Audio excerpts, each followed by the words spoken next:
Check out this rocket. This is an old-sounding rocket called the ARCAS, which was developed in the 50s and flew until the 90s. It looks like a regular amateur high-power rocket, but this was able to fly over 100 kilometers, cross the Kármán line, and enter space. How? Well, in addition to some trickery with the motor, there is one key difference between the ARCAS and your typical amateur rocket. The ARCAS is shot out of a cannon. Specifically, this is the Super ARCAS, which is launched out of this launch tube, which is pressurized by a gas generator. In other words, there's some extra super fast burning propellant in the bottom of this tube, which goes off right at launch and gives it a big kick, getting up to speed. Now that's sick, but what I find most interesting is that this launch tube wasn't exclusive to the Super ARCAS. The other ARCAS variants also launched out of a launch tube without an additional gas generator. The idea was that the rocket would pressurize the tube itself, and then it would get that additional boost without the need for any extra propellant. When I found out about this, I immediately had one question. Can I build one? Now, I've been exploring high-power rocketry for a couple of years now, but this is not going to be a high-power rocket. High-power rockets are high-hazard rockets. They require more safety and more regulation, and when things go wrong, they can go very wrong. So to play it safe, I'm going to be starting at a smaller scale. This is the motor I'm going to be testing with, an Estes B4. For reference, it has about 2% of the total impulse of my first high-power motor. So my idea is to take two of these motors, fly one off a launch rod like a normal rocket, and fly one out of a launch tube like an ARCAS. That way we can find out if there's any measurable increase in performance. I threw together this model, named it Spark, and 3D printed it out of PETG. I used concentric infill set to 100% to maximize strength. This also makes the rocket heavy, which normally wouldn't be a good thing. Normally you want your rocket to be as light as possible, but I have a problem. This motor has a built-in ejection charge with a 4-second delay, which normally goes off right around apogee, the highest part of the flight. But if the launch tube works, the rocket's going to be flying faster and higher, which means it would probably need a longer ejection charge delay. My solution was to make the rocket heavier so it would fly slower. That means it reaches peak altitude sooner, and the ejection charge goes off on the way down. This is not best practice for rocketry in general, but for this experiment, I wanted to be able to directly compare the max altitude, so I decided to risk it. I'm recording that altitude along with acceleration and speed using a Jolly Logic Altimeter 2. This compact little guy fits snugly in my rocket, and these little vent holes ensure that it can read atmospheric pressure during the flight. Now, launching out of the tube is where things get fun. I designed a sabot which fits perfectly around the rocket and was a nice snug fit into the tube. I started with the control, a standard launch off of a 1/8 inch rod. Okay, ready? 3, 2, 1.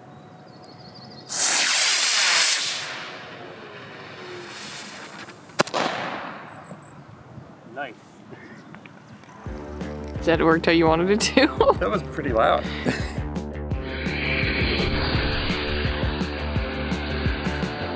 So it fell a long time before it deployed. That was on purpose, because the next one's going to go higher. And you won't be able to see how high it went if the parachute opens too early.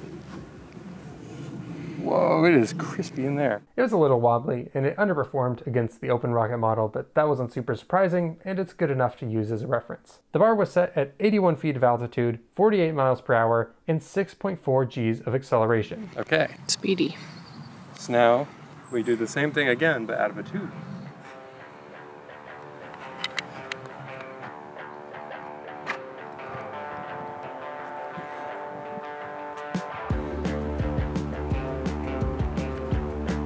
Okay, 3, 2, 1.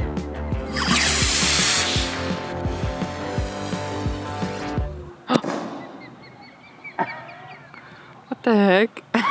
Why did it do that?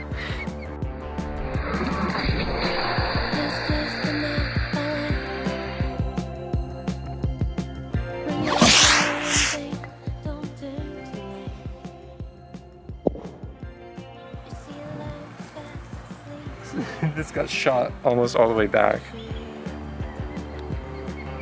I wonder what broke. Whoa, it is crispy in there.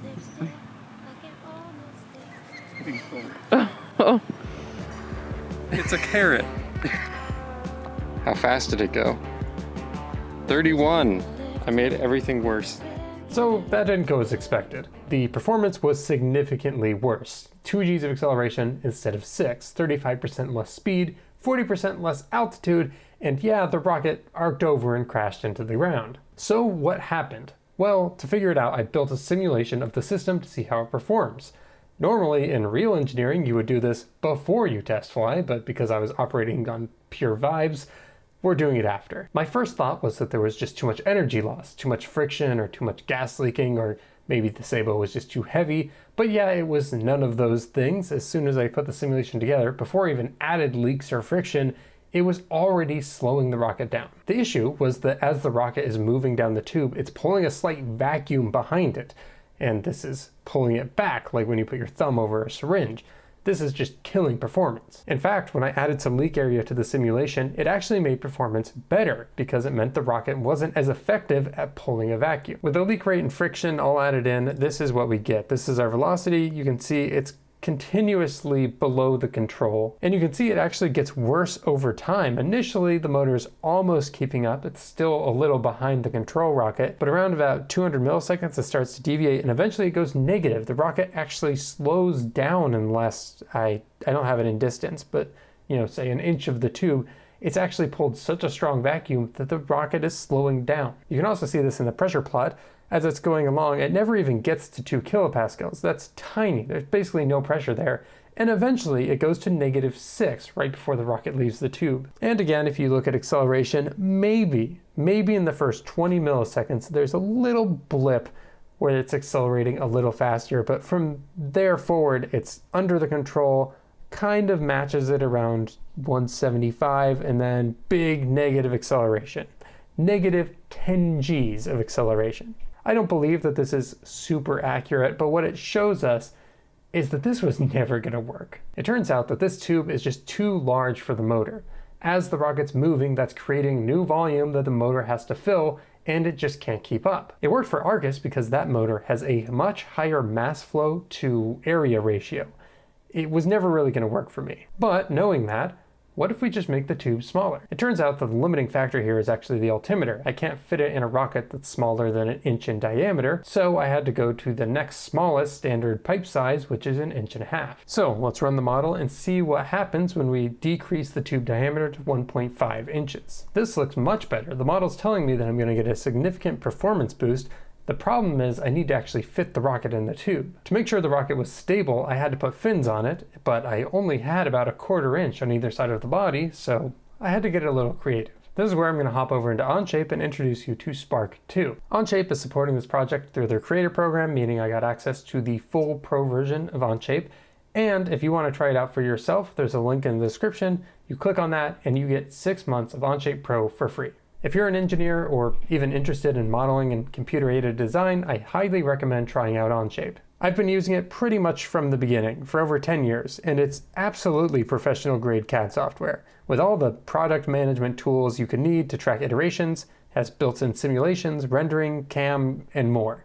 Also, it runs in your browser on any machine, including mobile, which means it saves everything automatically in real time. Personally, I love this because I've never actually managed to crash Onshape and lose my work, which is not something I can say about any other CAD software I've touched. Another great benefit of this cloud-based system is I can share my design files with you. So I've actually linked Spark and Spark 2 down in the description. So once you've tried out the Onshape Pro link, go ahead and open those and take a look at the models for yourself. Some Sabo launch rockets use fins which pop out. There's 2 main types. They can either fold into the airframe and sit inside of it, or you can make them circular and they can wrap around the airframe. I went with the wraparound kind because this rocket's so compact and I really don't have room inside of it for the fins. These use some very long number 2 screws to act as the hinges, and these 180-degree torsion springs to push them back out when the rocket leaves the tube. Because these screws are steel, they're adding a ton of mass to the tail of the rocket, which is terrible for stability. So I did what I could to make this section as light as possible, starting with making the fins extremely thin.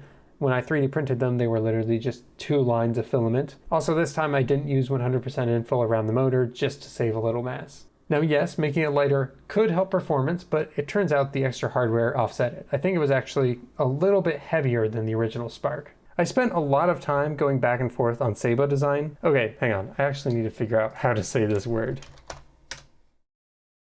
Sabbat. That can't be it, right? What about in the military?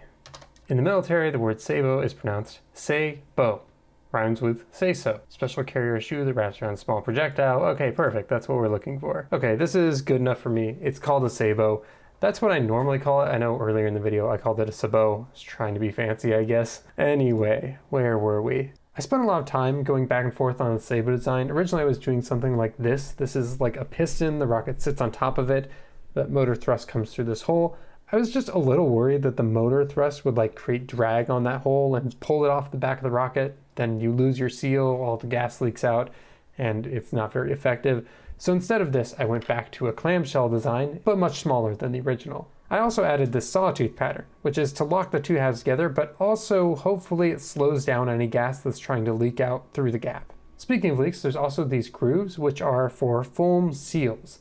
The idea is there's foam that seals between the rocket and the sabot and the tube, and that gives you a perfect seal, meaning you don't lose any gas. The issue is this was creating a ton of friction between the sabot and the tube. To figure out if this was going to be a problem, I actually made a new version of the model. What that showed me is that leak rate was actually much less important than friction, so I removed the foam from the outside of the sabot so it could slide more freely. I also designed this custom cap. It goes on sort of like a bayonet fitting. It has a little pass-through for an igniter, which I can seal up with hot glue, and this, which is a little NPT thread that I can use for my pressure sensor. This means I can get actual pressure data from the launch to figure out how the tube is helping and see how close I got with my model. The cap also has this groove, which is for an O-ring, which should give me a perfect seal. The only problem is the material I had on hand was too stiff, so I replaced it with some foam. It's not going to seal as well, but it should work for this test. Again, all these files are up for you to look at and modify as you see fit. Most of these just print in the vertical orientation. You need a brim because they're pretty tall and thin. The only exception is the cap, which prints at a 45-degree angle just to get the internal features right, and to make sure it didn't fall over, I added some supports to the bottom. If you do want to print out these models, just be careful. Probably you should print them a little lighter than I did, and you should use a larger motor so that it's not, completely underpowered. But after all this analysis and modeling, is it actually going to work? Am I going to see a performance boost like ARCAS? There's only one way to find out.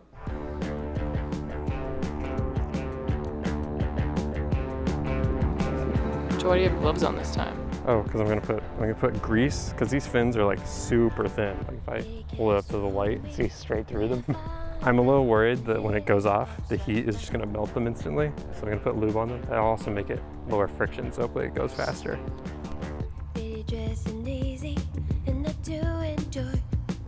The foam doesn't seal very well, so I'm doing this instead and crossing my fingers.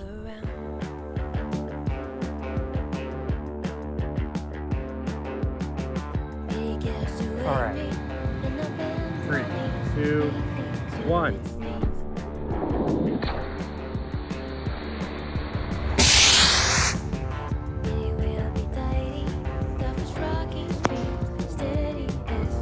Oh my God, look at the end of it. I'm glad I did the grease. It flew so straight that time. It was beautiful. That's cool. Except, oh, you can see the zigzag, a little sawtooth. That was a perfect ascent.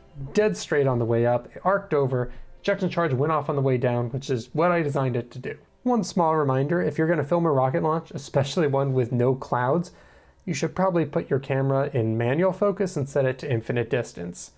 Sorry, my bad. What you missed in the end of that clip was the rocket splitting in half. This also happened in the last flight of Spark 1, where the paracord had been damaged by the heat. This time it happened on the first one because I had the bright idea to remove the inner strands from the paracord. My idea was this would make it easier to pack into the rocket, which worked, but I tried to protect it by moving the mounting point a little higher up in the rocket, but obviously it wasn't enough. It was no issue for the PTG airframe. It survived the lawn dart landing just fine, and the altimeter came down safe. It was still attached to the nose. 43 meters, I think that's higher.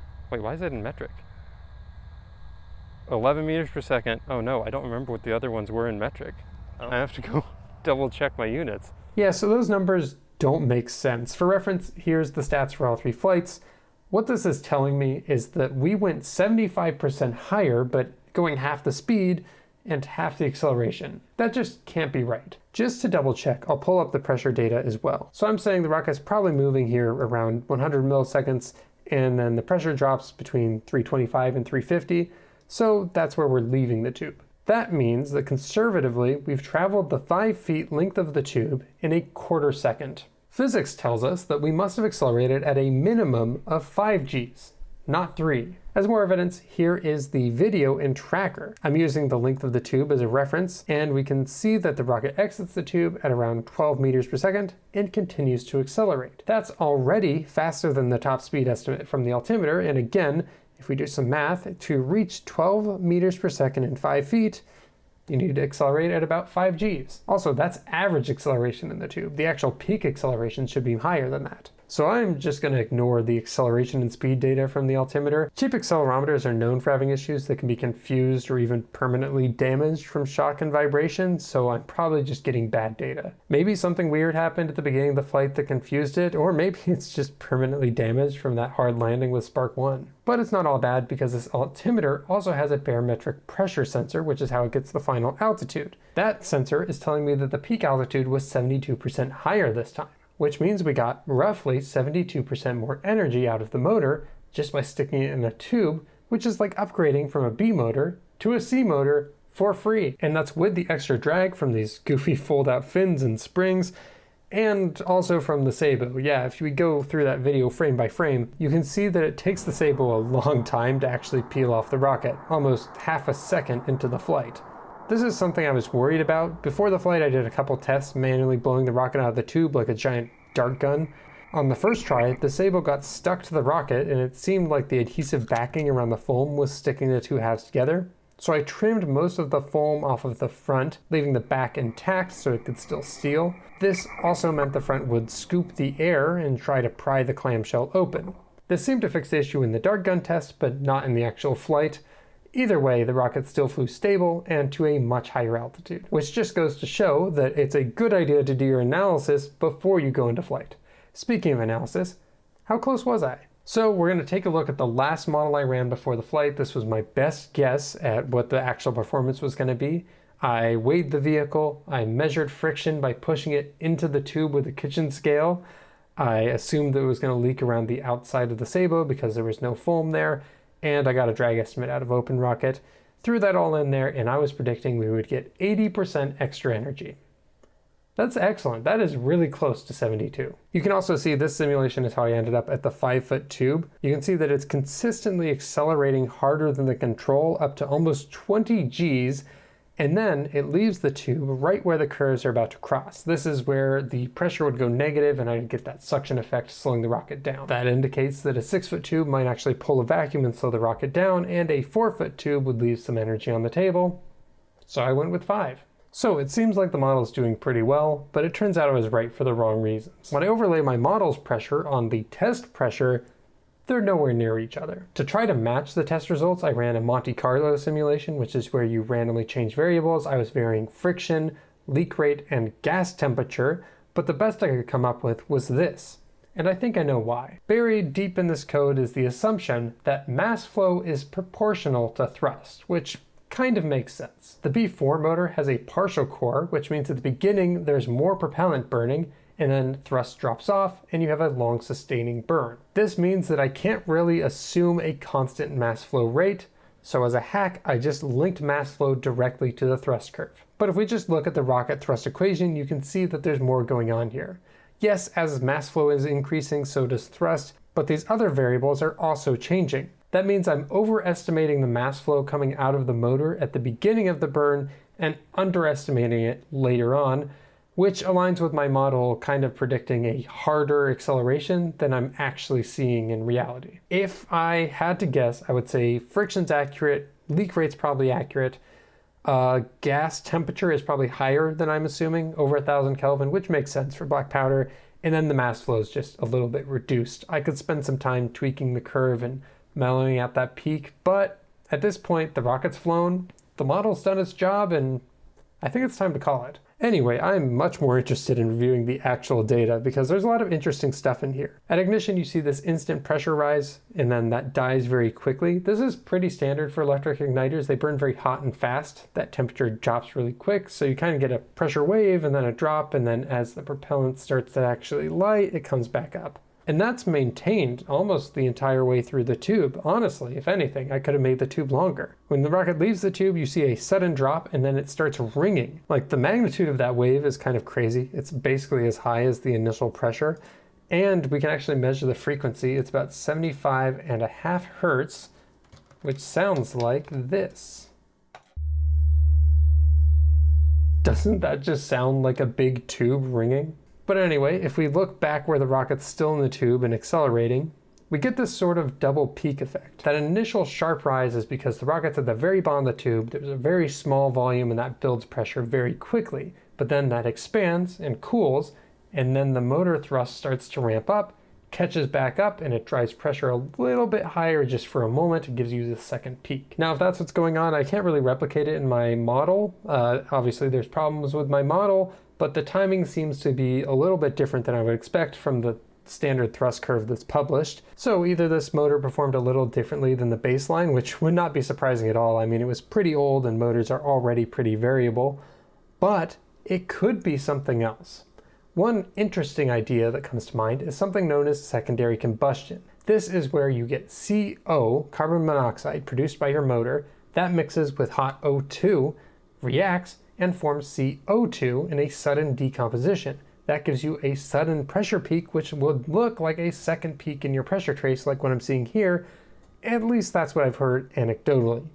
Personally, I've never observed it, and I've tested a variety of systems, not just the little things on this channel. I actually test propellant-driven mechanisms professionally. You have to hit a sweet spot where you have enough oxygen for the sudden decomposition, but not so much that it cools off your gases and prevents it. I would be surprised if the first time I hit that sweet spot was the time I put a model rocket in a tube, but who knows? It's interesting to think about. But one thing is clear, and that's that the ARCAS system works. Even at this small scale, as long as you have enough mass flow to area, you can get a free boost by putting your rocket in a tube. And that satisfies my curiosity, so with that, I'm kind of happy, and I'll see you in the next video.